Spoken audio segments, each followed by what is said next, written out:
धन्यवाद कुनी कुनी पिला माने आम मंच सम्मुख रे पहुंची अशेष अशेष धन्यवाद अनुरोध करी आज 75तम वर्ष रे पदार्पण करिछि एई अवसर रे साधारणतंत्र अवसर रे आज प्रधान शिक्षक श्रीजुक्त नरसिंह कबाटों को आमर कुनी कुनी पिला मानन को एई साधारणतंत्र दिवस परिप्रेक्षी रे दुई पद वक्तव्य रखिबे।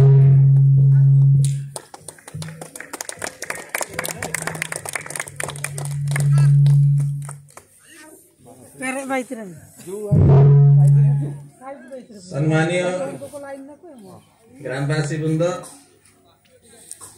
तथा मो सहयोगी शिक्षयित्री एवं विद्यालय कुनी कुनी छात्र छात्री मानक आज 26तम साधारणतंत्र दिवस तेणु से अवसर में समस्त को हार्दिक अभिनंदन जनाऊँ। आज एक पवित्र दिवस यही दिवस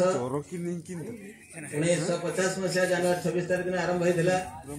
तेणु आज की 75तम वर्ष साधारणतंत्र दिवस यही दिवस आम देश